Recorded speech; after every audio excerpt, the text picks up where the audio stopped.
Messieurs, dames, bonjour et bienvenue dans cette nouvelle émission TYS Show, le modèle du coworking. Nous aurons aujourd'hui Green Space Paris ainsi que WeRéseau France sur notre plateau pour échanger sur le coworking, ce système qui intrigue, ce système sur lequel beaucoup de gens veulent se lancer. On va parler de comment créer un coworking, sa généralité en termes de fonctions, comment on organise une telle gestion, notamment avec WeRéseau France qui possède plusieurs bureaux sur le territoire national. Pour rappel, les émissions TYS, c'est trois formats. Les TYS Show, donc ces émissions-là qui sont hebdomadaires sur l'actualité et l'économie générale du territoire. C'est les émissions TYS Live qui sont des émissions business où on parle vraiment en détail chiffré pour votre activité quotidienne dans l'entrepreneuriat. Comment on chiffre, comment on prospecte, comment on cible, comment on communique. Et aussi les émissions TYS spéciales, des émissions de divertissement qui seront donc lancées en juillet 2022 avec notamment un concert de gospel R&B en direct de Paris, mais aussi en septembre et octobre, un concours de danse national, une émission de qualification qui se fera à Marseille et une émission de finale qui se fera à Paris avec plusieurs styles de danse regroupés et surtout plusieurs écoles de danse, plusieurs instituts de danse et d'art de la scène partenaires de notre émission, mais qui seront aussi présentes dans le jury. On va commencer sans plus tarder cette émission avec Monsieur Armand Verger, fondateur de WeRéseau France, qui nous rejoint sur le plateau.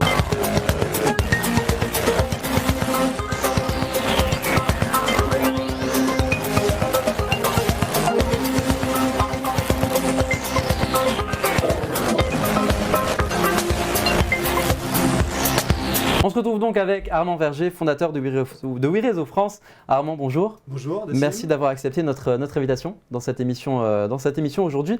Je le disais, tu as fondé WeRéseau en 2013. Ouais.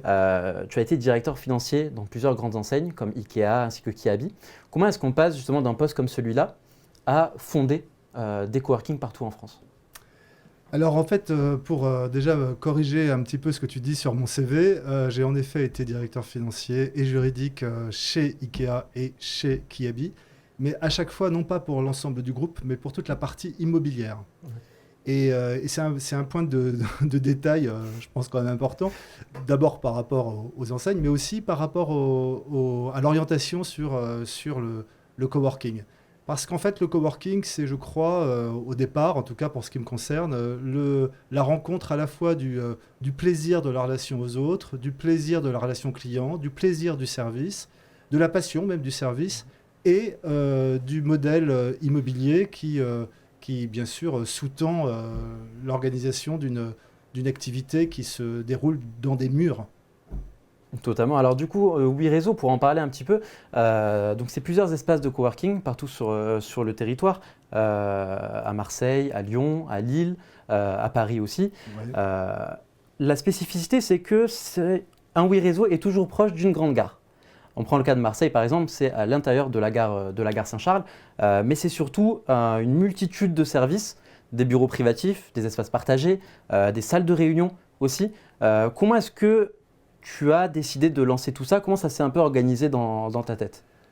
Alors, en effet, quand on construit et quand on développe un concept de coworking, le sujet du parti pris est absolument essentiel. Je pense que c'est toujours le sujet dans l'entrepreneuriat d'ailleurs.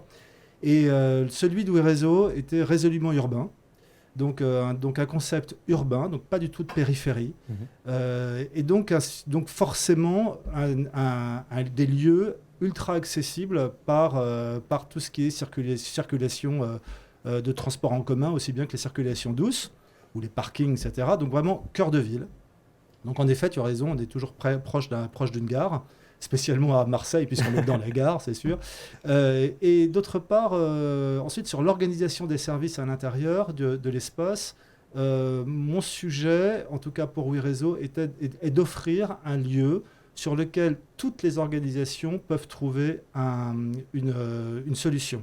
Donc aussi bien les équipes projets des grands groupes ou des ETI, aussi bien les structures PME qui peuvent s'installer chez nous, et bien sûr l'ensemble du milieu des indépendants. Sachant que moi, ce que je crois, et c'était mon parti pris, c'est que pour être utile, une communauté doit être complémentaire. Et donc, je n'ai pas souhaité, et toujours pas aujourd'hui, orienter ma prospection commerciale sur une typologie de clients, mais au contraire, de pouvoir assurer à l'intérieur de l'espace à chaque membre de la communauté d'avoir à côté, dans le bureau d'à côté, sur le poste d'à côté, un professionnel qui potentiellement, d'abord, un, ne sera pas forcément concurrent, et deux, sera potentiellement un futur partenaire, soit pour une association dans un business en particulier, soit pour un partenariat simplement commercial. Et c'est vrai que c'est ça qui fait surtout un des grands atouts, j'ai envie de dire, de WeRéseau, c'est la convivialité.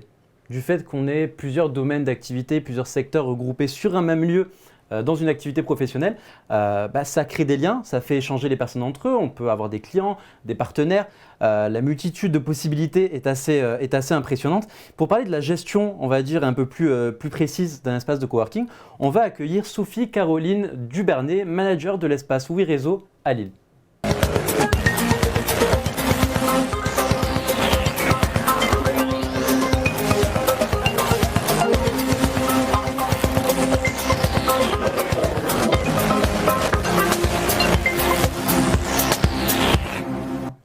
On retrouve donc Sophie-Caroline Dubernay, manager de l'espace WeRéseau, présent sur Lille, le premier qui a été ouvert dans l'histoire WeRéseau. Sophie-Caroline, bonjour, est-ce que tu nous reçois, est-ce que tu nous entends?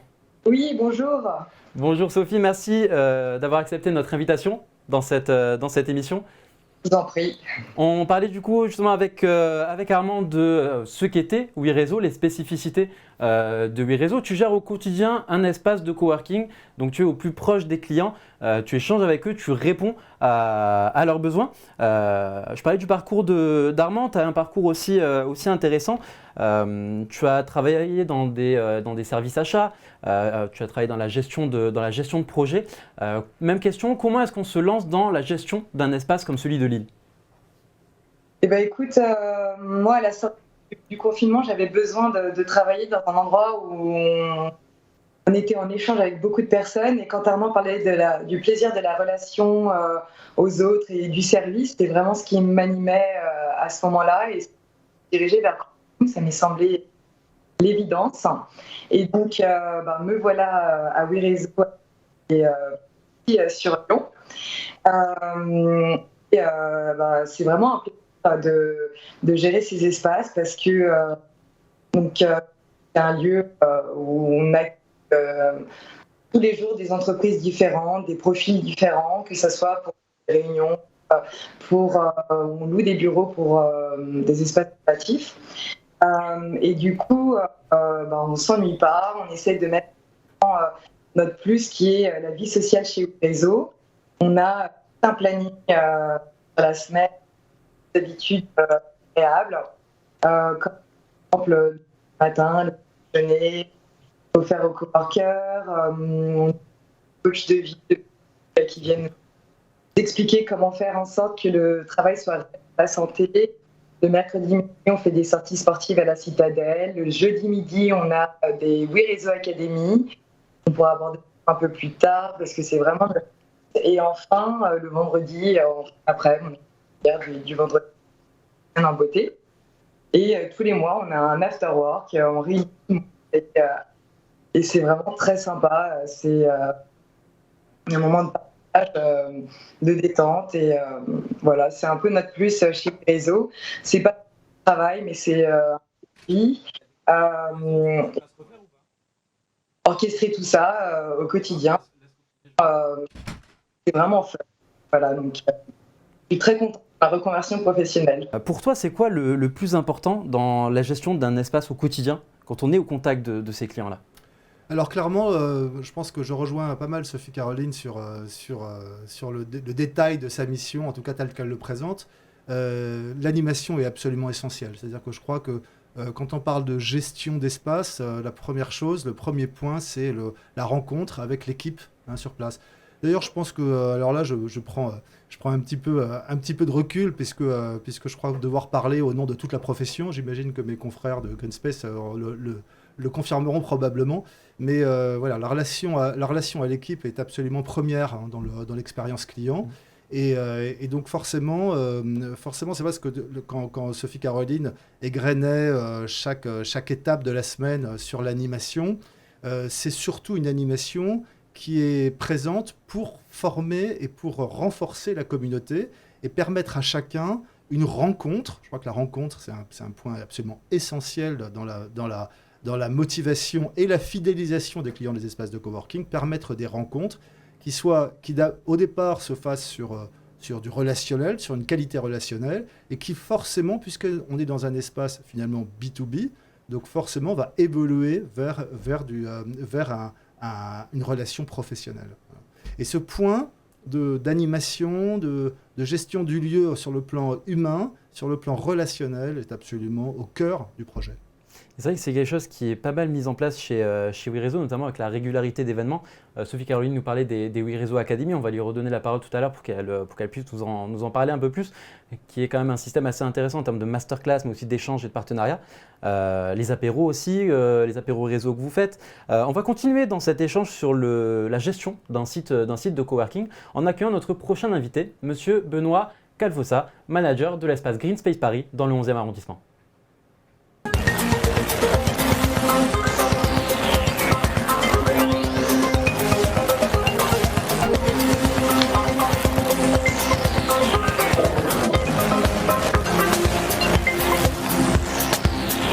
Benoît Calvosa, bonjour. Bonjour Nassim, bonjour Armand. Bonjour Merci Benoît. d'avoir accepté notre invitation sur cette émission. Avec plaisir. Comme je le disais, tu es donc manager du site de Green Space Paris dans le 11e arrondissement. Donc pour ceux qui ne connaissent pas Paris, c'est à Bastille en soi. Proche de Bastille, rue du Chemin Vert, donc à 5 minutes de Bastille, de l'arrêt de métro. Oh, top. Bon, on ne fait pas mieux en termes de localisation, quoique on a la gare Saint-Charles, en plein dans la gare Saint-Charles, donc bon, à voir. De l'autre côté de Paris, mais... Donc du coup, tu as un parcours aussi assez intéressant. Tu as été en support admin chez Sanofi. Tu as aussi donc bossé dans tout ce qui est analyse fonctionnelle de système. Yes. Et aujourd'hui, depuis 2016, si je ne dis pas de bêtises, tu es manager de Green Space Paris. On parlait tout à l'heure avec Sophie Caroline, manager de Lille pour WeRezo, de la gestion générale d'un espace de coworking. Pour toi, c'est quoi le plus important justement quand tu gères un lieu de ce type-là? Ok. Donc, comme tu disais, oui, en fait, alors toutes les années d'avant, toutes mes expériences d'avant, donc j'étais encore étudiant. Donc là, en fait, j'ai voulu aller à Green Space justement pour intégrer un écosystème d'entrepreneurs. Donc en 2016, donc ça fait maintenant 6 ans. Donc la raison pour laquelle je suis arrivé, c'était vraiment pour créer une communauté, comme c'est un peu ce qui a été dit, mais qui soit bienveillante, mais avec des entrepreneurs, des indépendants, mais aussi des associations qui vont s'entraider et pourquoi pas rencontrer des partenaires, des collègues, mais aussi peut-être des amis. Donc voilà, à Green Space, pour moi, la communauté, c'est ça, c'est une communauté paisible, on va dire. Donc qui va être basée sur des moments, des temps de travail, on va dire pendant la journée, des temps, on va dire plutôt informels, propices à l'échange, qui vont être plutôt pendant la pause de midi et le soir. Donc voilà, pour moi, cette communauté doit pouvoir échanger de manière informelle, en fait aussi. Donc on essaie de créer un peu tout ce cadre-là à Green Space, donc un espace professionnel qui va pouvoir accueillir des indépendants, ou des entreprises de petite taille. Donc globalement, à Green Space, ça ne va pas à plus de 10 personnes. Ou sinon, ça va être des structures qui vont être basées ailleurs en France ou à l'étranger, et avec une petite équipe à Green Space. Donc tout ça, ça nous permet de garder ce cadre, on va dire, convivial. Et on va garder des personnes qui vont vouloir aussi échanger avec d'autres. Donc qui vont être pour échanger en termes de business, mais aussi parler du dernier film qui vient de sortir, qui parlait de la musique qu'ils préfèrent ou de sorties dans Paris. L'idée, voilà, c'est de pouvoir allier ce côté informel avec le cadre professionnel. Alors tout à l'heure, on parlait de situation géographique. On a pour WeRezo, par exemple, sur la région Île-de-France, WeRezo est présente à Colombe-la-Défense. Donc c'est déjà une cible, une clientèle particulière. Vous êtes dans le 11e arrondissement de Paris. Donc c'est une population différente dans ces deux lieux-là. Est-ce que tu trouves que ça joue sur la clientèle que tu vas avoir? Est-ce que tu trouves que la situation géographique de Green Space va faire que vous allez avoir peut-être des gens plus différents, peut-être des secteurs un peu plus larges? Je pense complètement. En fait, dans le 11e, on sait que c'est une partie de Paris où il va y avoir beaucoup d'indépendants, avec des personnes qui vont aussi habiter peut-être dans des petits appartements, ou donc qui vont faire quand même pas mal de télétravail. Et donc l'idée, c'était de pouvoir de sortir de ce cadre-là. Donc c'est vrai qu'on va avoir une clientèle peut-être moins corporate, moins business de base, avec aussi pas mal de porteurs de projets qui souhaitent débuter. Et donc voilà, je pense que le 11e arrondissement est propice à ça. Et donc en fait, à Greenspace, on a quand même pas mal de personnes qui habitent dans le quartier, qui habitent à 500 mètres, qui habitent à 1 kilomètre, donc principalement dans le 11e et à peu près tout l'est de Paris. Armand, toi, qu'est-ce que tu en penses de ça? Est-ce que tu trouves que la situation géographique d'un espace de coworking joue sur la clientèle que tu auras? Alors oui, elle joue énormément sur la clientèle. En effet, c'est vraiment un positionnement stratégique, le lieu où tu décides d'implanter ton espace. Je comprends très bien ce que tu dis pour Greenspace dans le 11e. Donc en effet, j'imagine que j'aurais pu deviner qu'il y avait beaucoup d'indépendants. Nous, on a eu un espace longtemps aux Halles, qui était un espace qui était vraiment... Les Halles, j'avais choisi les Halles parce que c'est un hub de transport en commun. Et donc voilà, en effet, nos clients nous choisissaient parce que leurs collaborateurs pouvaient venir de tous les coins de la région parisienne très facilement en arrivant à Châtelet, quoi. Donc là, nous, on avait une clientèle très PME, voilà, donc, avec des petits groupes de 10-15 personnes en effet, aussi, ou des équipes projets de grosses boîtes, voilà, parce que c'était facile d'accès. Et donc c'est ce que je disais tout à l'heure sur le choix que j'avais fait moi pour We Réseau sur un réseau de bureaux très urbains.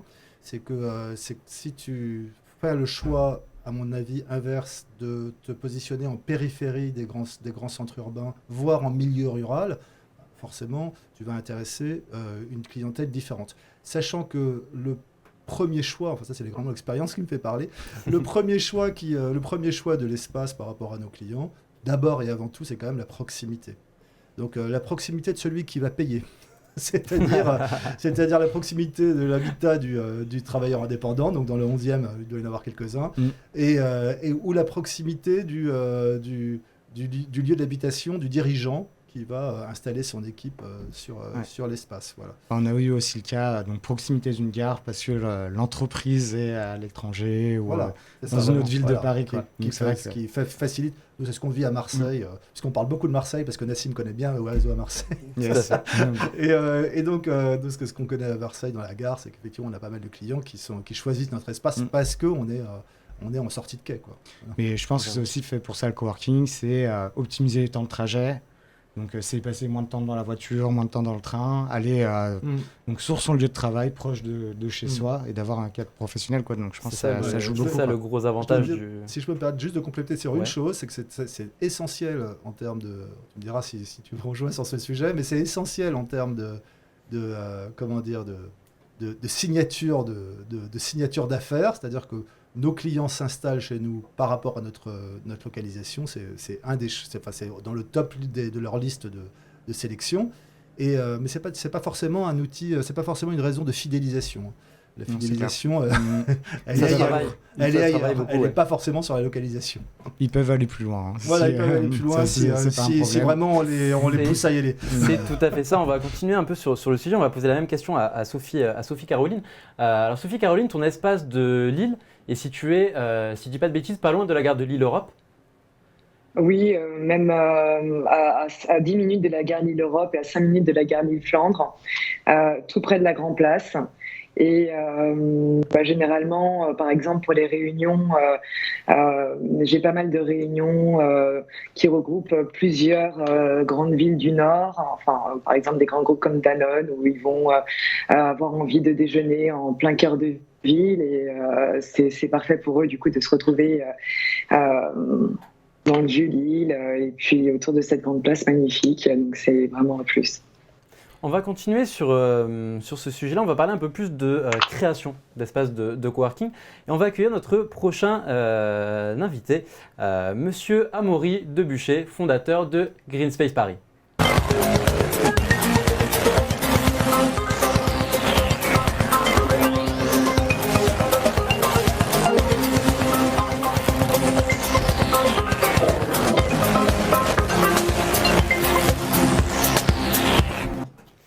Amaury, bonjour.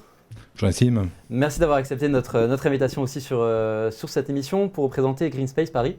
Green Space Paris, dont Benoît justement nous parlait à l'instant. Tu es donc le fondateur de ce lieu-là et tu as aussi été président du comité innovation du MEDEF en 2013, si je ne dis pas de bêtises. Est-ce que tu peux nous parler un peu de comment est-ce qu'on ouvre concrètement un espace de coworking aujourd'hui ?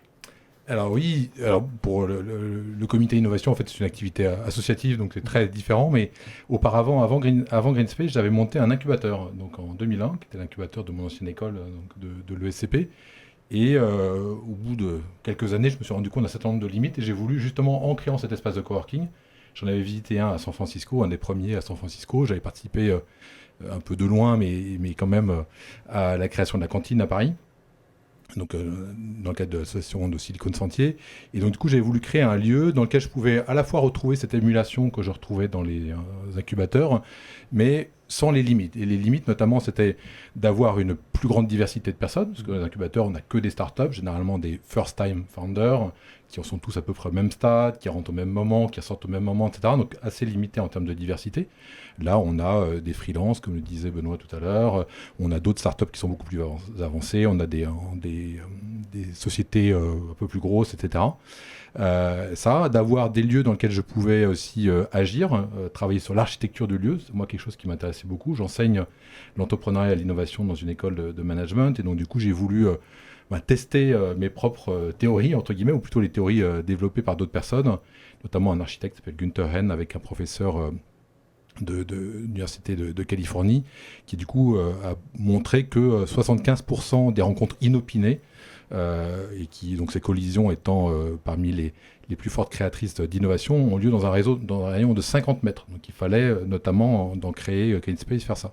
Et donc du coup j'ai pu organiser l'espace intérieur de Green Space pour faciliter justement toutes ces rencontres inopinées et bien sûr les animer, comme le disait Benoît tout à l'heure. Alors, sur ce sujet-là, justement, Oui Réseau France et Green Space Paris, vous avez tous deux une patte, on va dire, assez spécifique sur vos espaces. On prend Oui Réseau, par exemple, dans chaque espace qu'a Oui Réseau aujourd'hui, c'est un art différent, c'est une colorie différente, c'est des espaces.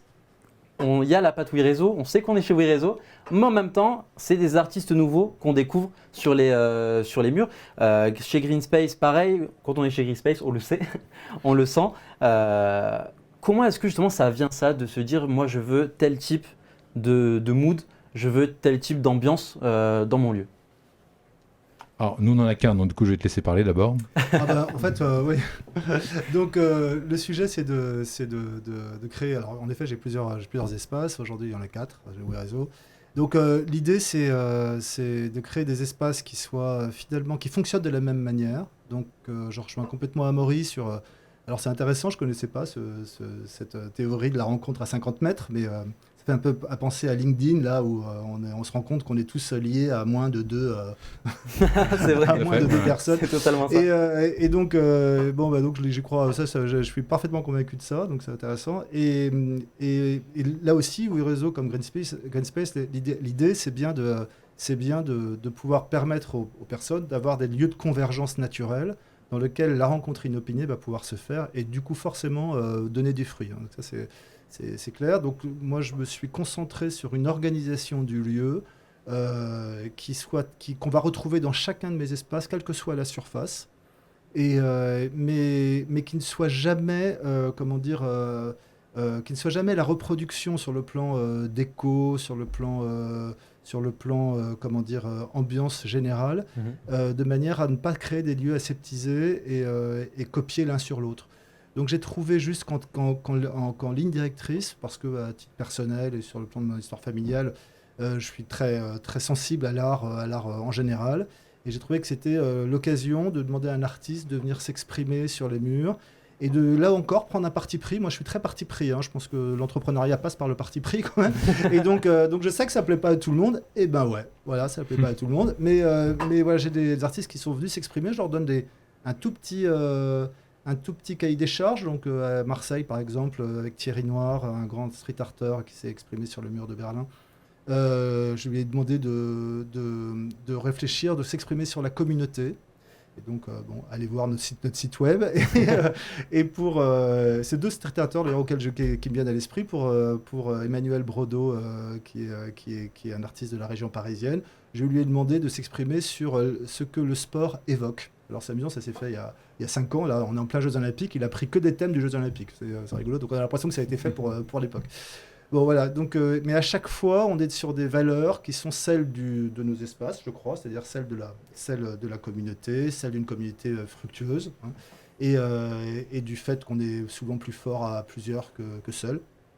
Donc ça reprend cette logique et en donnant à chaque fois un supplément d'âme à l'espace qui, je crois, est intense. Totalement, et c'est vrai, c'est ce qu'on voit dans tous les Wii réseaux de France. Alors Amaury, pour répondre, avant que tu répondes à la question, on va diffuser une vidéo de l'espace de Green Space pour que les gens puissent visualiser un peu comment c'est un espace de coworking et surtout comment est Green Space. Alors, un seul espace. Ils sont tous différents, mais... Exactement. À quoi ça peut ressembler, en tout cas, pour ceux qui ne connaissent pas. Nous sommes en 2025, après Jésus-Christ. Nos ancêtres les Gaulois ont été ubérisés. Les hommes, comme Vercingétorix, doivent venir pointer sur une plateforme. Toute la Gaule est touchée. Toute ? Non. Un petit village d'irréductibles Gaulois résiste encore et toujours à l'envahisseur. C'est dans ce village, en plein cœur de Paris, que nous allons plonger, pour mieux comprendre leurs secrets. À Green Space, les coworkers prospèrent dans leur oasis de tranquillité. S'abreuvant de café ou de thé trouvé chez le meilleur druide du quartier, le village Green Space fourmille d'idées et d'individus au charme particulier. Chacun s'accorde à être bienveillant et à maintenir la prospérité du village. Dans un décor pour le moins atypique, certains ont élu domicile sur des postes fixes, d'autres préférant la flexibilité de postes nomades. Alliant travail et santé, certains coworkers optent pour le walking desk. Pas de sanglier pour ce midi. Mais le village reste soudé et, sous le ciel bleu qui le recouvre, nos Gaulois se sont réunis pour un de leurs traditionnels banquets qui témoigne entre autres du secret de leur longévité.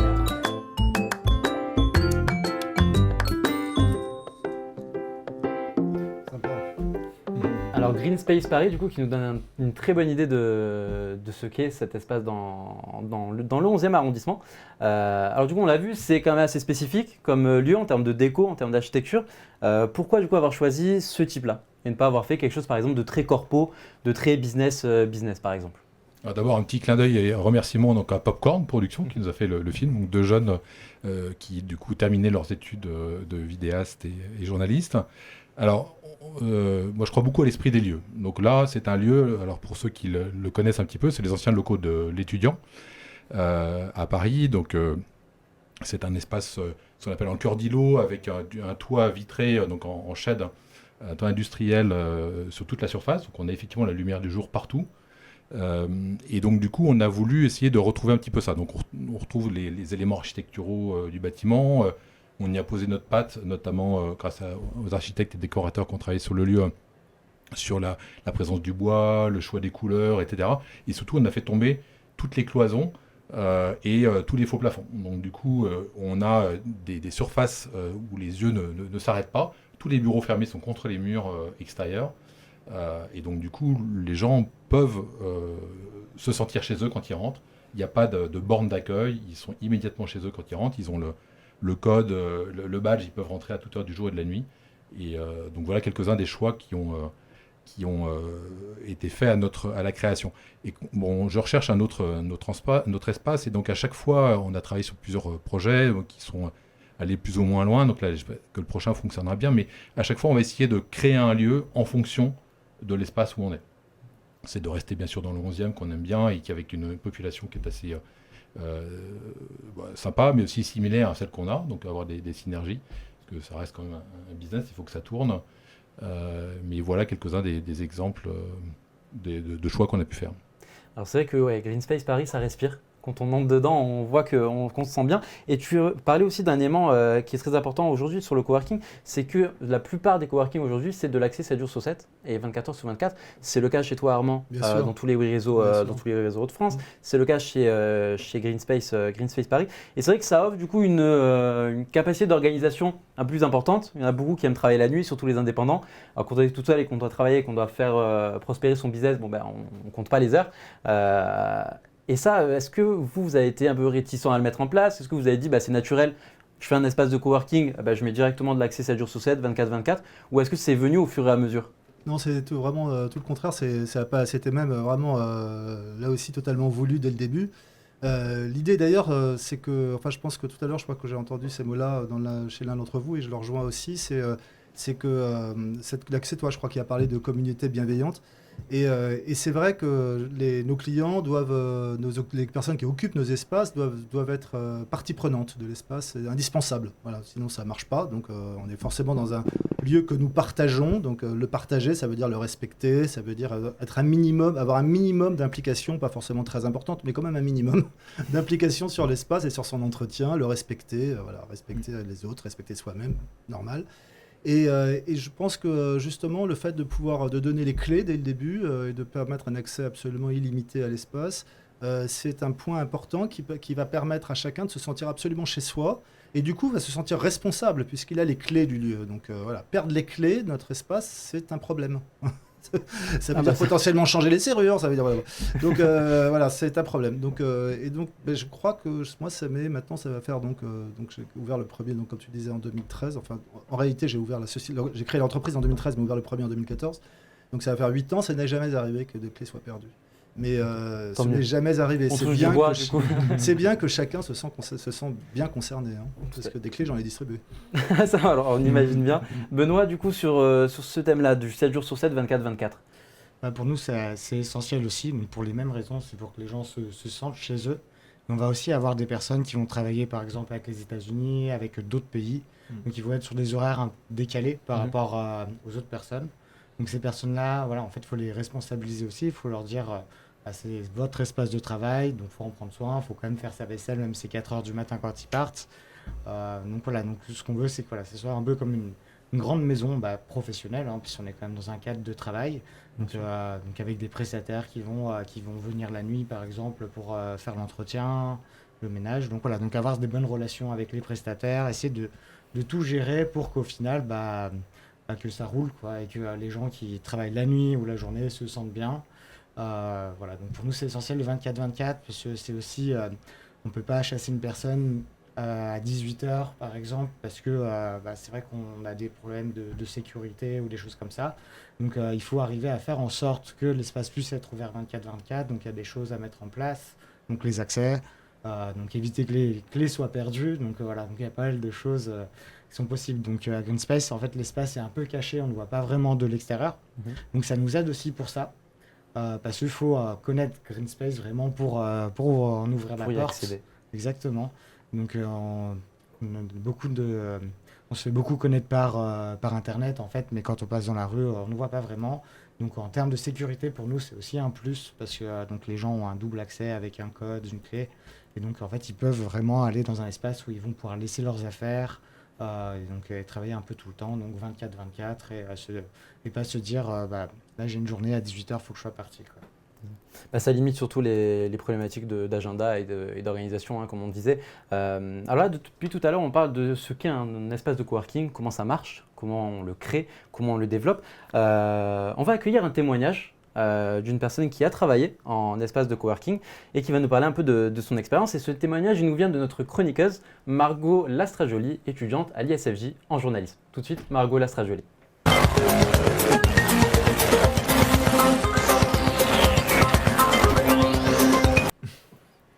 On te laisse t'installer, Margot, bonjour. Bonjour. Bonjour Margot. Alors du coup, on se retrouve pour une chronique un peu différente aujourd'hui parce que c'est pas une chronique, mais c'est plutôt un témoignage. Alors toi, tu as travaillé dans un espace de coworking récemment. Est-ce que tu peux nous dire lequel? Oui, réseau. Ah oui, réseau, donc un espace d'Armand. Tu es en fait l'exemple, on va dire, le plus intéressant aujourd'hui. Pourquoi? Parce que tu n'avais jamais, si je dis pas de bêtises, été dans un coworking auparavant. Non, jamais, c'était la première fois. Qu'est-ce que ça t'inspirait quand la société où tu travaillais t'a dit que tu allais être dans un espace en fait de coworking, tout simplement? Moi au début je savais pas que c'était dans un espace de coworking, je l'ai appris quand j'ai été faire l'entretien d'embauche. Et en fait, ça a été une très bonne expérience parce que j'avais jamais travaillé réellement dans des bureaux. Je sors du bac, j'ai travaillé à mon école, c'est pas vraiment la même chose. Et c'est vrai que c'était assez intéressant en fait de travailler avec ta boîte, mais qu'il y ait d'autres boîtes à côté. Et pendant les moments de pause ou je sais pas, quand tu déjeunes, de discuter en fait avec ces personnes et d'apprendre que eux ils font ça, eux ils font ça. Il y a un dessinateur de BD qui est à 2 mètres de toi et il y en a d'autres qui font, je sais pas, enfin, c'est super intéressant en fait, c'est hyper enrichissant, je dirais. Est-ce que tu avais quand tu arrivais dans cet espace de coworking, est-ce que tu avais des a priori? Est-ce que tu te dis, ah ouais, mais le coworking, c'est ça, ah ouais, mais c'est que de l'open space, ah mais si. Ce sont des a priori que beaucoup ont aujourd'hui quand on parle de coworking, hein. Est-ce que toi, tu avais tout ça en tête ou pas du tout? Tu t'es dit, c'est des bureaux comme d'autres? Ah oui, oui, totalement. Moi, la chose dont j'avais le plus peur, en fait, c'était qu'il y ait un brouhaha énorme et qu'on ne s'entende pas et que du coup, tu aies du mal à te concentrer. Le fait qu'il y ait plein de monde autour, ça peut être un avantage comme un inconvénient. C'est un avantage parce que du coup, tu ne te retrouves pas tout seul et tu as une certaine motivation à travailler, mais ça peut être un inconvénient parce que du coup, il y a plein de monde et tout le monde fait ses réunions, échange entre eux, les boîtes échangent entre eux et du coup, ça peut vite devenir compliqué pour travailler et avoir une certaine concentration. Est-ce qu'aujourd'hui, tu aimerais, parce que tu n'es plus dans la société où tu travaillais, c'était un stage, si je ne dis pas de bêtises, que tu as Oui, terminé. c'était un stage de 2 mois. Est-ce que tu retravaillerais dans un autre espace de coworking? Oui, je pense que je travaillerai dans un autre espace de coworking, mais un peu comme... j'aimerais bien être dans un endroit où il y a des gens, mais que ce soit pas bondé, je dirais, d'entreprises, c'est quelque chose qui m'angoisse personnellement de travailler dans un endroit où il y a énormément de monde. Enfin, même si maintenant, avec les écouteurs, on n'entend plus le bruit autour, ça m'angoisse un petit peu. Tu étais angoissé chez WeRéseau à Colombe-la-Défense? Non, parce Non, qu'il n'y ça avait allait pas énormément de monde, du coup ça allait, il y avait des gens, mais ce qui était pas mal, c'est qu'il y avait des bureaux privatisés, du coup tout le monde n'était pas dans le bureau open space, c'est ça qu'on dit? Dans l'espace partagé. Dans l'espace partagé, voilà. Et du coup c'était pas mal, il y avait quand même des gens qui étaient dans leur bureau, donc ça va. Alors c'est intéressant que tu parles de ça justement parce que y a aussi un autre a priori qu'on a sur le coworking quand on ne connaît pas, c'est que en soi il n'y a pas tellement de confidentialité. Pourquoi? Parce qu'on dit coworking aujourd'hui, on entend open space, on entend espace partagé, on entend des gens à côté et qu'on ne puisse pas passer nos coups de fil personnels. On a vu la vidéo tout à l'heure de Green Space, donc c'est des espaces qui sont assez larges et ouverts. On peut se dire aussi que quand les gens passent un coup de fil, ça embête tout le monde et qu'on entend la vie de l'autre à longueur de journée. En soi, ce n'est pas du tout le cas. En général, je pense que vous me rejoindrez tous là-dessus, les clients d'espaces de coworking sont assez respectueux. Et surtout, vous avez tous deux, Green Space et WeRéseau, ce qu'on appelle des callbox. Donc des callbox, Amaury par exemple, est-ce que tu peux nous en parler un peu? Alors, oui, juste avant ça, peut-être effectivement sur la partie bruit, c'était quelque chose qui était très important pour nous. Donc, notamment, je parlais de la structure et de ces 50 mètres pour que tout le monde puisse se croiser. On a aussi, l'espace est structuré pour qu'on aille plus, on s'avance, on pénètre dans l'espace et plus on va dans une zone calme. Et finalement, la dernière zone, qui est la plus grande espace que vous avez vu sur la vidéo, il y a le bruit d'une bibliothèque. Donc, on est des capteurs de bruit, de température, de pollution, etc. un peu partout. Et on est à moins de 49 décibels en permanence, quoi. Donc, c'est vraiment très, très calme.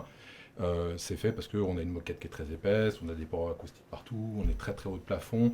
On a un petit bruit blanc aussi, qui est celui qui est fait par la clim. Donc, tout ça permet notamment à des gens, même dans l'open space, de passer des coups de fil sans gêner. C'est ce qui surprend les gens quand ils viennent faire la visite. C'est pas juste marqué paisible sur le site internet, mais quand ils arrivent sur place, ils sont effectivement surpris. Ils voient des gens en train de parler et ils les entendent pas. Totalement. Donc ça, c'est vraiment très agréable. Mais on a quand même rajouté ces callbox, donc quelque chose qui est un rajout récent depuis le Covid. Moi, je m'étais toujours interdit, et avec Benoît, on a eu pas mal de discussions avec des coworkers là-dessus, à avoir ces fameuses callbox. Parce que déjà, claustrophobique, pas très agréable, parce que les gens pourraient tenter de les privatiser, en faire des bureaux, parce que bref, on avait 56 000 raisons pour ne pas le faire. Et puis il n'y avait pas tant de demandes que ça en fait. Ceux qui avaient les demandes, ils avaient généralement des profils très particuliers. Et c'était des profils de personnes qui en règle générale ne restaient pas très longtemps chez nous. Donc là par contre avec le Covid ça a changé, donc on a installé ces callbox, les prix des callbox se sont écroulés, une start-up qu'on aime beaucoup, donc Work with Island, a bien joué et donc du coup ils se sont stockés, ils ont commandé un gros stock, donc on a pu les avoir sans attendre, alors que ce genre de choses généralement c'est 2 à 3 mois d'attente, et les gens sont extrêmement contents. On en a même rajouté une troisième il n'y a pas très longtemps. On avait déjà cette cabine de télécabine que vous avez pu voir, qui est une cabine de Megève qu'on a récupérée. Donc c'est un très beau projet de transformer. Ça coûtait un petit peu plus cher qu'une cabine de callbox, mais en tout cas, voilà, l'ambiance était sympa. Et donc nous, je pense qu'on ne reviendra pas sur les callbox. Et je pense que maintenant, les gens aussi ont pris cette habitude. Et c'est tout type de personnes. Ça peut être des gens qui sont dans un bureau fermé qui s'y mettent là, parce qu'ils contrôlent l'environnement de lumière, de bruit de position, etc. Peut-être aussi c'est une question d'état d'esprit. Vous avez vu donc dans l'espace il y a ce walking desk. Donc c'est un peu la petite parole que j'ai dit toujours, c'est on peut travailler assis, debout, couché. Donc assis en train de marcher, debout, je veux dire assis normalement, debout en train de marcher, ou couché, avachi dans un canapé par exemple, voire même faire des siestes pour ceux qui le souhaitent. C'est vrai que ça, c'est aussi quelque chose que vous avez en commun chez GreenSpace et WeRezo, c'est les espaces détente, les espaces un peu chill, on va dire, canapé, coussin, fauteuil, où on peut, justement, c'est pas que du travail, mais on peut aussi discuter de tout et de rien, et pas que faire du business tout le temps, mais on peut parler d'autres choses, discuter avec les autres, prendre un café et se raconter sa vie. C'est aussi ça la beauté du coworking. Finalement, il y a pas mal de bébés chaque année. Ah oui. C'est vrai. Ça peut arriver. Oui, je dois dire que c'est comme ce qui nous différencie des centres d'affaires. C'est vrai. Très différent de, par exemple, d'autres modèles aujourd'hui de coworking. Si on prend Regus, par exemple, c'est un fonctionnement qui est réciproquement le même. Par contre, on n'est pas du tout sur du 24/24, 7 jours sur 7. On est sur c'est surtout que les centres d'affaires sont orientés purement fonctionnels, quoi. Ils ont une orientation fonctionnelle pure, donc avec une logique de bureau immobilier, finalement, une logique immobilière parfaite. Alors flexible, mais parfaite. Et donc, à l'intérieur de ce modèle, il n'y a pas de place pour la convivialité ou pas comme nous l'entendons en termes de communauté. Clairement, pour ce type de business, en fait, qui s'approche quand même fortement du centre d'affaires, enfin Regus et Spaces, pour les citer, en fait, c'est ce qu'on appelle nous des business as a service. L'idée, c'est que contrairement à GreenSpace, où quand les gens rentrent, ils ont accès à tous les services une fois qu'ils ont pris un contrat, donc il n'y a pas de facturation supplémentaire ou ce genre de choses. Alors que là-bas, en fait, ça va être si on veut du café, si le on café, veut plus, on paye. Voilà, exactement. Parce que c'est vrai que ça aussi chez vous, chez GreenSpace Paris et WeRezo, le café est gratuit. Exactement, donc là, justement, ça nous permet de contrôler aussi la pollution. Là, on parlait de zéro déchet. Je t'ai interviewé récemment pour développer les actions zéro déchet par la mairie du 11e. Le café, il est livré à vélo, dans des grandes sacs en toile de jute, et ils sont mis, il n'y a pas de capsule, donc c'est un percolateur. Alors c'est vrai qu'au début, les gens sont un petit peu perturbés en se disant comment j'arrive à faire mon café. Et puis notamment, c'est une bonne façon de forcer les échanges, parce qu'il y en a toujours un qui sait mieux faire ou autre chose. Donc du coup, ça crée encore plus de convivialité là-dessus. Ça, c'est sûr que quand on développe des espaces de coworking et qu'on les exploite, on sait faire le café. C'est vrai que le café, c'est super important. Aucun doute. Super important pour pour revenir un peu sur la confidentialité, je pense que c'est pas uniquement les appels téléphoniques, mais c'est aussi le réseau, donc le réseau informatique. Donc on a un réseau informatique qui permet aussi d'avoir cette confidentialité, parce que ça permet à des gens de faire des appels en VPN, ou parfois même on peut sécuriser des parties du réseau pour le faire quand les gens nous le demandent ou autre chose. De plus en plus maintenant, donc le télétravail se développe, et il y a pas mal de salariés qui veulent télétravailler en coworking, en tiers-lieu. Alors pour l'instant, ça reste encore une petite partie. Le coworking, c'est principalement sur l'entrepreneuriat indépendant que ça s'est développé. Mais on voit arriver de plus en plus sur les choses. Et donc là, les entreprises ont des demandes un petit peu plus importantes en termes de sécurité, bien sûr, en termes de convivialité là-dessus, mais aussi en termes de confidentialité, et donc notamment par rapport au réseau Internet. Ouais. Donc, alors, je voudrais juste dire un mot là-dessus aussi sur et le bruit et la confidentialité, parce que finalement, ça se rejoint en réalité. C'est la promiscuité, en fait. C'est le sujet de la promiscuité. Je pense que ce qui est certain, c'est que le bruit fait partie de la vie. Donc, voilà. Donc, c'est-à-dire que chercher un lieu parfaitement silencieux ressort de notre cible. C'est-à-dire qu'en fait, nous, on ne peut pas offrir un lieu sans un bruit. Enfin, ça n'existe pas, ou alors c'est une cave. Mais enfin, bon, ça va contre l'échange et la convivialité qu'on veut dans les coworking. J'ai toujours pensé, moi, que dans les espaces de travail, le bruit fait partie de l'ambiance de travail en réalité. Alors, tu parlais d'un bruit blanc sur la clim, mais il y a aussi des bruits noirs, c'est-à-dire qu'il y a aussi des bruits de téléphone. Nous, on fait signer à chacun de nos clients une charte. Et dans cette charte, il y a une règle du jeu, du mode d'emploi de l'espace de travail partagé. Donc, on le lit chacun. Alors, c'est la partie un peu scolaire, c'est qu'à chaque fois, on se restreint à lire avec chaque personne, quelle quelle qu'elle soit, la charte, et on la signe à deux pour être sûr qu'on partage bien les règles du jeu.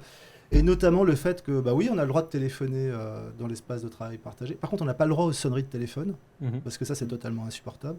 C'est clair, voilà. Donc, on a le droit de discuter, il n'y a pas de problème, sauf qu'on n'a pas le droit de moduler la voix. Voilà. C'est-à-dire qu'on a le droit de parler, il y a un ton pour travailler, et les éclats de rire qui sont les bienvenus, plutôt dans la cuisine ou dans et quant au hurlement sur quelqu'un, bah, moi ce que j'aime bien dire chez WeRezo, c'est qu'il n'y a pas de lieu pour ça. Donc là, il faut aller dans la rue. Voilà, donc si on veut se fâcher sur quelqu'un, c'est dans la rue, mais c'est pas. On peut pas crier sur ses clients à WeRezo. Et après, en termes de non, ni sur ses collaborateurs, je veux dire, ni sur ses fournisseurs. Et le dernier truc, c'est que alors en termes de sécurité, bon. Quand même, nos espaces sont super protégés. C'est-à-dire, déjà, l'accès à l'immeuble est protégé. Il y a toujours des codes, des codes, des interphones. Ensuite, les portes sont sécurisées. Donc, c'est des portes blindées. Et ensuite, il y a une vidéosurveillance, donc, ce que je montre à chaque fois à nos clients. Donc, on a des vidéosurveillances qui permettent quand même de voir qui est là, etc. Et enfin, ce qui est certain, c'est qu'après, chacun est responsable de ses propres documents. Donc aujourd'hui, on est quand même dans la dématérialisation. Donc nos clients sont très orientés dématérialisation quand même. J'ai peu de clients qui aient des stocks énormes. Ça arrive, mais c'est quand même minime. Et du coup, bien sûr, les gens repartent avec leur ordinateur. Donc ils repartent avec leur coffre-fort en réalité. Hein. Après, ce que je dis toujours, il vaut mieux éviter de laisser des informations ultra confidentielles sur le bord d'un bureau. Bon, après, il y a la vidéosurveillance, mais je ne sais pas si ça consolera. Mais pour l'instant, là encore, en 8 ans, j'ai jamais eu de problème de cet ordre-là. C'est vrai que les gens sont soigneux quand même de leurs affaires, surtout quand c'est leur lieu de travail. On est assez en retard sur l'émission, on va devoir clôturer cette émission. On va donner quand même la parole à Sophie Caroline, qui nous écoute depuis tout à l'heure. Alors désolé Sophie, c'est assez motivé sur le plateau à échanger. Pas de problème. Est-ce que déjà tu aimerais réagir sur ce qui a été dit rapidement en 2-3 phrases et répondre du coup à ce qu'on disait notamment sur la confidentialité et l'écoute et les appels téléphoniques? Ça pose jamais de problème. Clairement, c'est très fluide. On a aussi des callbox à Lille. Par rapport au bruit, on a testé récemment de mettre un fond de musique dans l'espace réseau. Donc c'est ce qu'on pourrait appeler l'accueil ou le salon de WeRezo, là où mon équipe travaille. Et ça a beaucoup plu, ça a eu beaucoup de succès. Tout le monde était très content et réagissait à chaque fois qu'ils entendaient une musique. Quand ils passaient prendre le café, c'était aussi une nouvelle source de discussion. Donc non, j'ai pas du tout la question du bruit qui se pose à Lille ni à Lyon. Et la confidentialité non plus. Ouais, top. Alors pour continuer là-dessus, donc vous l'aurez compris, les espaces de coworking, donc concrètement, qu'est-ce que c'est? C'est des lieux d'échange, c'est des lieux de rencontre, mais c'est aussi des lieux de travail, des lieux flexibles, modulables aussi, hein, c'est le cas pour vos deux espaces aujourd'hui. C'est un lieu où on peut rencontrer de nouveaux collaborateurs, on peut passer des coups de fil, on peut boire du café gratuitement, on peut travailler 7 jours sur 7, 24 heures sur 24, on peut s'organiser facilement. En soi, on pourrait dire même que c'est l'espace idéal de travail. On va clôturer là-dessus. Margot, par exemple, toi, qui a découvert ça il y a pas longtemps, c'était quand est-ce que tu avais commencé ton stage déjà? Début avril. En avril, donc tu as découvert le coworking en avril 2022. Oui. Qu'est-ce que tu pourrais dire aujourd'hui sur le coworking concrètement? Si on te demande qu'est-ce que c'est le coworking aujourd'hui? Le coworking, je dirais que c'est la nouvelle méthode de travail. Ça fait pas très longtemps que c'est importé en France, c'est d'origine anglo-saxonne. Et ça marche vraiment bien, puisque on n'est plus dans ce système d'entreprises qui sont chacune dans leur petit coin. Et c'est vraiment l'échange et la modernité du travail, en fait. Et c'est vraiment sympa. Et c'est vrai que c'est un système qui se développe surtout depuis la crise du Covid, avec le télétravail, avec des aménagements d'emploi du temps pour les collaborateurs, pour les employés, pour les partenaires. Donc un espace en soi qui a tout pour séduire. C'est le cas pour WeRezo France, c'est le cas aussi pour Green Space Paris. Chacun avec sa spécificité, chacun avec ses atouts, chacun avec ses avantages, avec sa situation géographique qui peut en arranger un ou un autre. Donc on est vraiment sur des espaces qui sont top, j'ai envie de dire. On a essayé de répondre à un maximum de vos questions aujourd'hui sur le coworking. Vous devez normalement en savoir un peu plus sur comment ça marche, comment on gère un coworking quotidiennement.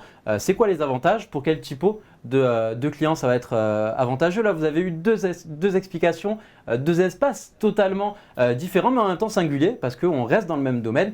Green Space Paris, dans le 11e arrondissement, proche de la place de la Bastille, à 5 minutes à pied, et Oui Réseau avec des espaces à Lyon, à Paris, Colombes-la Défense, à Lille, ainsi qu'à Marseille, toujours proche des grandes gares, pour faciliter les trajets et les échanges. On espère que vous en avez appris beaucoup. Je tiens à remercier tous nos intervenants. Benoît Calbosa, manager de Green Space Paris.